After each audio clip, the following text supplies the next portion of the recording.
There are many ways to tell the history of an institution which started over 30 years ago. It started as an informal, ad hoc, women's-only seminar, that is 1971, and eventually this became known as the Oxford Women's Social Anthropology Seminar. It came together in what was the basement of the Oxford Institute of Social Anthropology, ISCA, evolving over time into the International Gender Studies Centre at Lady Margaret Hall, as it is known today, that is in 2013, when we are celebrating an important anniversary.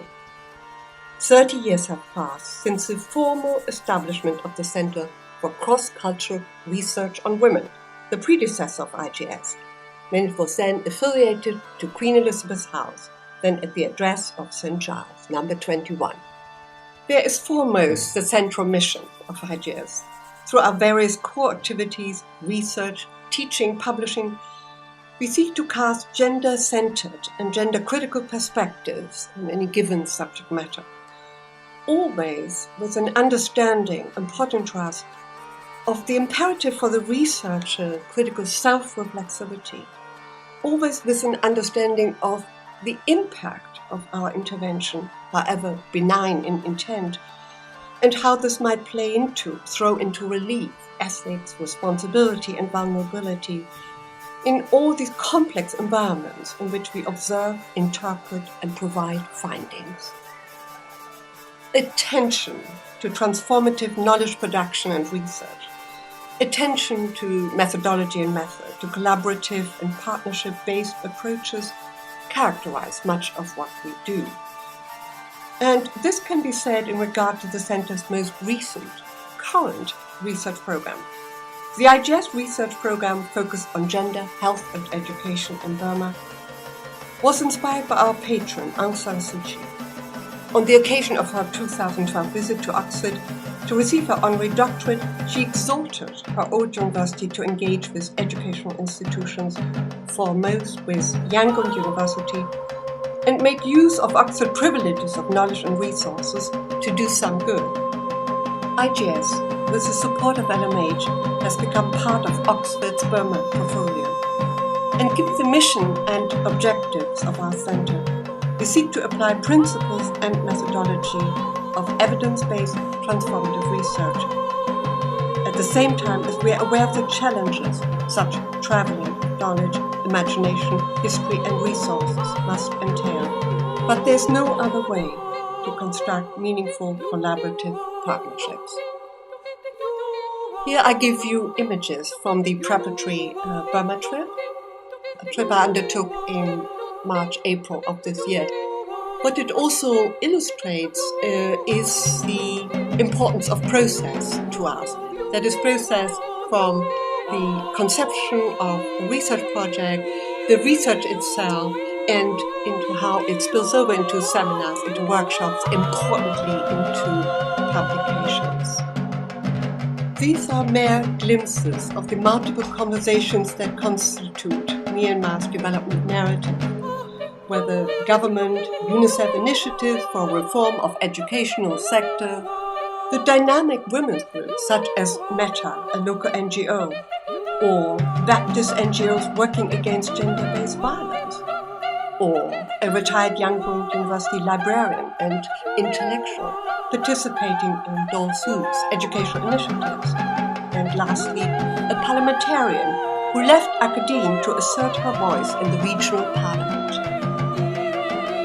I conclude with some selected visual markers of diverse narratives of development. Returned students in an alternative arts gallery with whom I held very lively conversations. Faculty of the Baptist Institute of Theology who impressed me with their extraordinary syllabus.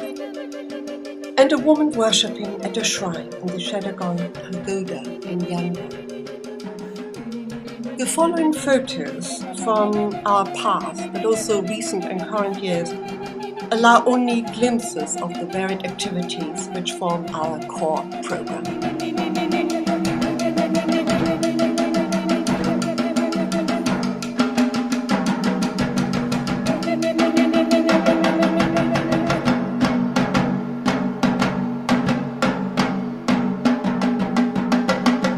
Lastly, the numerous workshops for which IGS has become so well known. This Women and War workshop you're seeing here, held at Lady Margaret Hall, is one of 4 workshops held in the last 18 months alone. What drives the Centre is research, first and foremost research. It is the members' research which sparks ideas for seminars, conferences, generates new members, produces new publications, and engenders the stimulating atmosphere characteristic of IGS. The multi-stranded IGS narrative can thus most meaningfully be told through the diverse voices of its members. This has become the multi-voice narrative to which many of our members have been able to contribute their respective stories.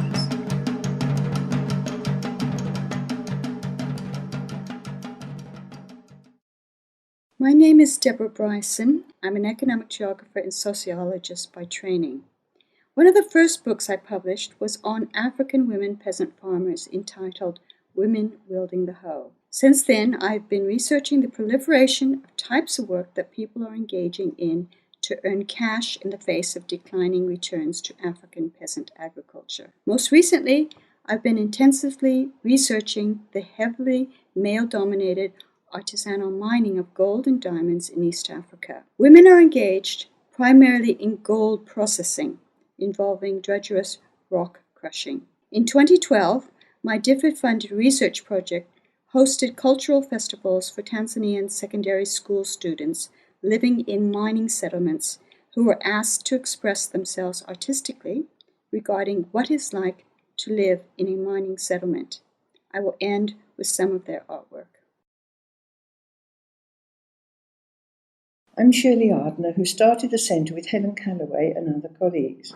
Today I've chosen 3 pictures of Cameroonian women marching on Women's Day because they all belong to the microcredit clubs which I study. IGS has held 2 3-year link programs, one of which brought here my Cameroonian colleague, Professor Joyce Ndeli, in red, and her staff, while I made and still make visits to her department at Buya. Dr. Margaret Niger Thomas in blue represents for me the amazing visiting fellows we've received at IGS. A young study fellow when with us, Margaret is now a senior member of the Ministry of Women's Affairs. Field work took me and Margaret on a muddy main road north. The Fon of Issou, with his wives and courtiers, is where I lived in a mud hut when researching for a book on the effect of the plantation economy on rural areas. Edwin and I also work with the Wovia Islanders, who used to spear whales from such canoes. From the start, output has been important. The book and the poster represents the steady stream, indeed hundreds, of publications by members of the Centre.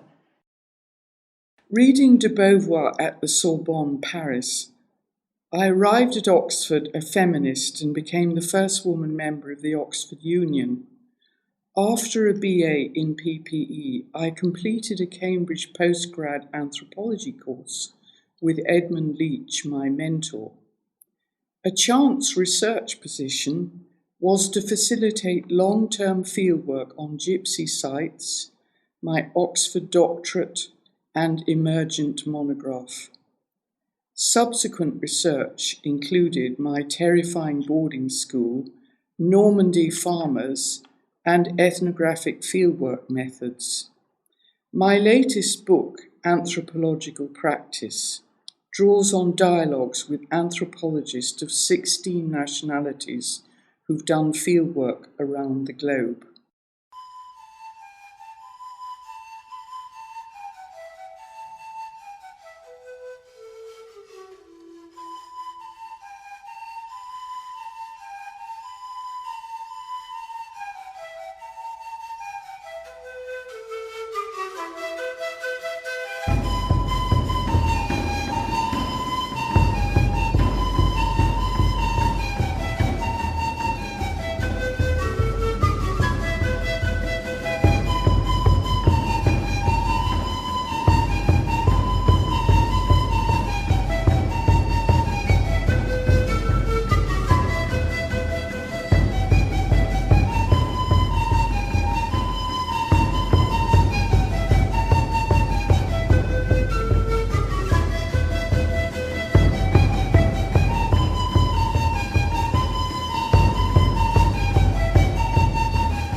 My association with IGAs goes back to my time as a graduate student when I used to attend their seminars.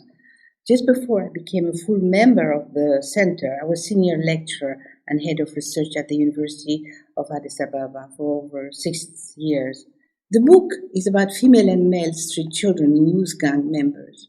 It provides detailed descriptions and analysis of how such children interact. Gang members were not abandoned children. They had abandoned their families. Gang life did not provide the nurturing or emotionally supporting atmosphere they sought. The study shows how their lives were negatively affected when they reached adulthood. The book also provides empirical evidence of a reverse reality, with even 10-year-old children assuming the role of homemakers, breadwinners, and parenting their parents.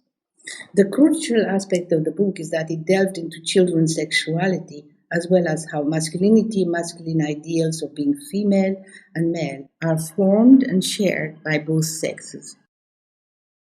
My research enthusiasm is how people adapt to difficult environments, especially in semi-arid North Africa and the Middle East.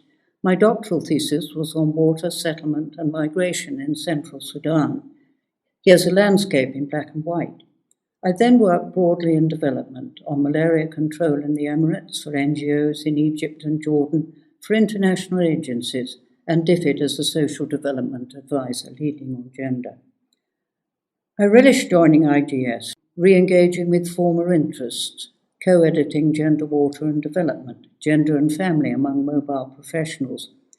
Most fun has been deepening earlier research on Dubai's traditional wind tower houses, showing how the airflow through these architectural features ameliorated the harsh summer climate long before electricity. Adapting their principles now can and is contributing hope for an energy-scarce future. My name is Elena Fidin-Kasmir, and I'm Departmental Lecturer at the Oxford Department for International Development. In particular, my research is focused on the intersections between gender, Islam, and protracted refugee situations. In particular, I've conducted research with Sahrawi refugees who live in refugee camps in southwest Algeria, having originated from the Western Sahara in northwest Africa.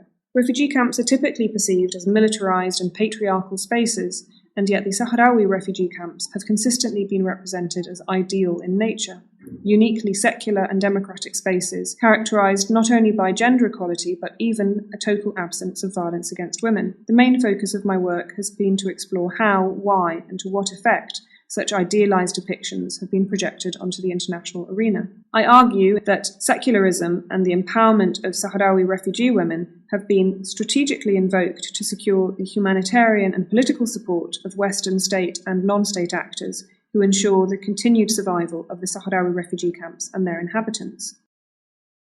My first fieldwork was in Busso, a village in Molise, southern Italy, looking at ethnicity and migration, in particular to the brickworks around Bedford in the UK. I lived in the village for 13 months, taking part in the agricultural and household tasks, the ceremonial events, and as part of a specific housing cluster, with all the rights and obligations that entailed. People spoke dialect rather than Italian, and used the seigneurial families to mediate the demands of the wider society. The same strategies were then used in England with the similarly foreign language of English. The opportunity to conduct classic ethnography over a long period with a large sample, a village of 1,400 people, provided me with a strong baseline for my current longitudinal study on Busso and the changes over the last nearly 40 years. When they lived there in the 1970s, I wondered what the future would bring for Busso. I had no idea of the advent and impact of mobile phones, the internet, and cheap flights. Quick visits between countries of migrant family members are now possible. The preschool nursery has become an old people's home. Major EU funding is to expand the cemetery. Young people are now free to kiss and court in public. As I conducted anthropological fieldwork in and near Venice in the 1980s, I focused on women's crafts, economically essential in situations of poverty and underdevelopment. I found that women's work was based on a strictly gendered ideology of sexual purity that kept them away from more secure factory work. But I also witnessed a great deal of change. In 2000, I was called to take over the directorship of the center at a difficult time, a time of change in Queen Elizabeth House. I'm happy to say that with support from QEH's affiliations committee, I succeeded in strengthening the center and I secured its future by including 5 new research associates. At present, I conduct research on women partisans in World War II, and I'm writing an essay on anthropological notions of humor. I came up to LMH in 1958 to read geography. In 1960, I was a member of the Oxford University Women's Expedition to the Azores, the first women's expedition. We still meet since 2011 every year. I still do field work in many parts of the world. In April 2013, I was awarded a prize for a lifetime's work in rural geography by the Association of American Geographers. I've worked to publish books, both authored and edited, to give scholars for whom English is not a first language access to a wider readership. Then, in 2013, to commemorate 100 years of Women Fellows of the RGS, I was chosen as one of the 7, and here at the stand with my colleagues from Spain and the US, with whom I founded the International Geographical Union Commission on Gender in 1988. I started my working life with women's organizations, spending 3 years working with ISIS, Women's International Cross-Cultural Exchange, based in Uganda. The organization has a feminist information and documentation center and a flagship program called the Exchange Program, which enables women from different countries to share information and experiences on a shared set of issues, and to build up international solidarity networks through which to take forward their work. It is an organization which seeks to work with and to support women working together as a movement. My roots in the international women's movement have shaped my work and thinking ever since, and through IGS, we have been able to bring together women and men from the world of international development to talk about how to help people working on gender in international development, an area crippled by frameworks and the managerialism that underpins them. The book, A Perfect Storm, and the workshops around it have tried to reconnect the work of people working on gender in development organizations to the realities of women's lives.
CREA Women's Group from Spain would like to congratulate IGS for 30 years of developing and inspiring work on issues of gender injustice and discrimination through research, writing, teaching, and social engagement.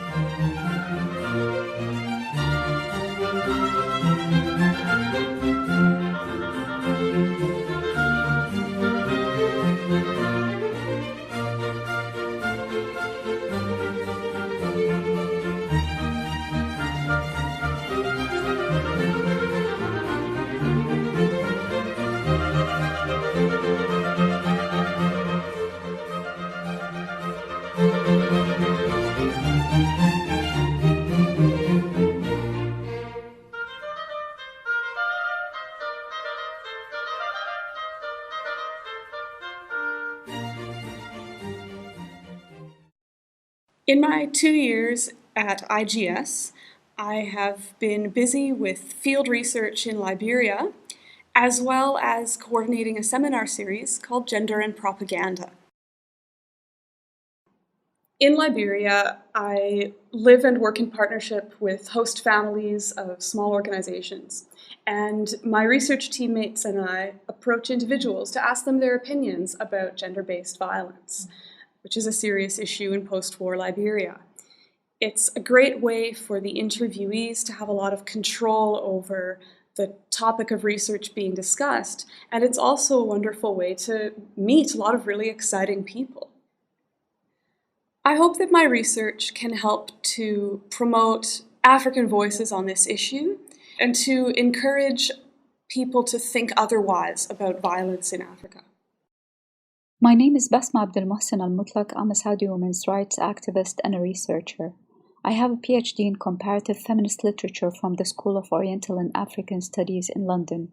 In 2004, I became a visiting fellow at IGS, where I developed a special interest in gender dynamics in the Gulf states. When I returned to Saudi, women were still marginalized and treated as minors. And during my years working as a professor there, I saw how institutions have outwardly been modernized yet are entrenching gender segregation and inequality. So I started writing, blogging, and speaking at conferences on calls for reforms of gender discriminatory laws and practices. I've also been focusing on how socio-political changes over the last 50 years have been treated in Saudi women's literature and how women writers have emerged from the obscurity of the 1960s and 70s to international acclaim and awards and translation contracts in recent years, shattering the myth of the silent and submissive Saudi woman. In 2012, I was appointed a member of the World Economic Forum, and most recently I became an associate member of IGS Lady Margaret Hall, Oxford University. From all the references I might provide on my many years of fieldwork, research, and teaching on China, a central thread has been the change I experienced in the relational nature of cross-cultural ethnography involving the subject of the researcher in engagement with others, such as the women of Shunzhe from traditions of spinsterhoods in southern China who became aunts, sisters, and co-storytellers, such as Juma, a retired nurse and Cantonese opera lover who became my adopted mother and interpreter of traditional spinsterhoods. These conversations became studies of family relations, gender hierarchies, and women's informal power, such as Shui Jingjun, my collaborator and friend of many years, with whom I worked on women's role in organized Islam and women's mosques in central China. I'm continuing collaboration using approaches from ethnomusicology to salvage Xinge, Islamic chants, as part of women's mosque traditions, a precious conduit to women's lives of past eras, as with Li Xiangrong's lament over loss, pain, and faith.